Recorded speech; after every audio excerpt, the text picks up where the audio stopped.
Fred Vasseur drops a bombshell that sends shockwaves not only through the Ferrari garage, but across the entire Formula One paddock. After a Grand Prix weekend riddled with confusion, frustration, and underperformance in Miami, the Ferrari team principal stood firm in his belief that the team's strategy was not only justified, but well executed. What makes this revelation so stunning isn't just Vasseur's confidence, it's how completely it contrasts with the emotions, the complaints, and the raw reactions of both Lewis Hamilton and Charles Leclerc. Before we dive into the details of what Vasseur said, how Hamilton and Leclerc responded, and what this means for Ferrari's crumbling campaign, don't forget to like this video, subscribe to the channel, and stick with us until the end. Because what you're about to hear might just redefine how we understand team strategy at the Scuderia in 2025. Let's go back to Miami, where Ferrari's weekend unraveled, not just in terms of pace, but in full view of a global audience, exposing a strategic framework that's beginning to show cracks. Hamilton's podium in the sprint briefly reignited hope that perhaps the SF25 had more to offer. But that optimism disintegrated less than 24 hours later in the Grand Prix. Leclerc and Hamilton finished P7 and P8 respectively. Solid results on paper, but beneath the surface, it was a race dominated by confusion, passive strategy calls, and a visible lack of direction. The real drama wasn't in the timing sheets, but in the team radio. Hamilton, on a quicker medium tire compound, caught up and immediately asked to be allowed through. His argument was simple. He had more grip, fresher tires, and a narrow window to close the gap to Kimi Antonelli ahead.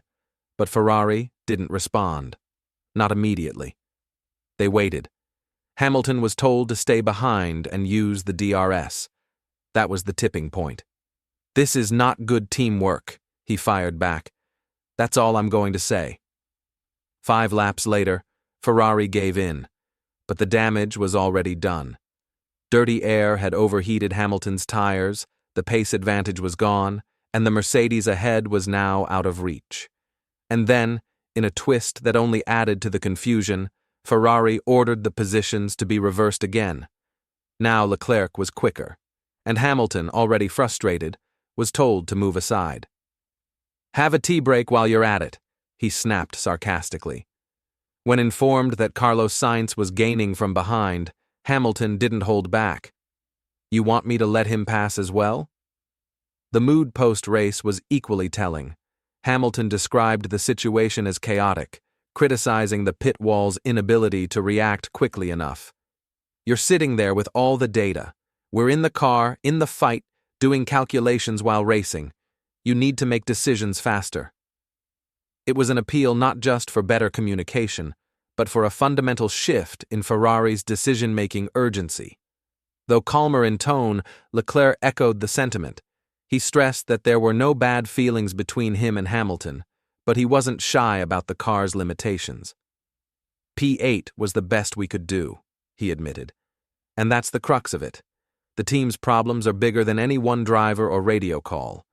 The SF25 isn't fast enough, and both men know it." And then came Fred Vasseur's bombshell. Speaking to Sky Sports and the press, the Ferrari team boss defended the operation, not apologetically, but as a statement of strategic success. "We did a good job," he insisted. "We allowed Lewis to go ahead. We swapped back. It was well executed." In his eyes, the chaos was managed, not created. The drivers were given their chance. The outcome was simply the result of circumstances beyond control. But for many watching, and inside the team, those comments didn't land as reassurance. They landed like denial. In his eyes, the chaos was managed, not created. The drivers were given their chance. The outcome was simply the result of circumstances beyond control. But for many watching, and inside the team, those comments didn't land as reassurance.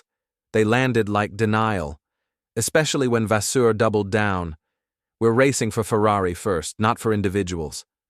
A bold claim, perhaps noble in spirit, but one that ignores the nuances of modern Formula One. Ferrari aren't just racing for Ferrari. They're racing for Hamilton. They're racing for Leclerc. And if either of those drivers loses faith in the team's ability to deliver, the long-term implications could be devastating. Vasseur claimed that trust remains intact. He can trust me, I can trust him, he said of Hamilton. But words like that are only as strong as the decisions that follow them. And right now, Ferrari's decisions are too slow, too reactive, and too inconsistent to match the ambitions of their star-studded lineup. These aren't abstract criticisms. They're born out of real-time frustration from two drivers who, despite differing personalities and styles, both felt let down by the structure around them. Hamilton in particular voiced his discontent with piercing clarity. His sarcastic radio comments, his post-race call for faster decision-making, and his admission that performance has been missing since China weren't emotional outbursts. They were calculated signals. Signals that, in his view, Ferrari are failing to match the urgency and sharpness of their rivals. And it's not hard to understand why that matters so much.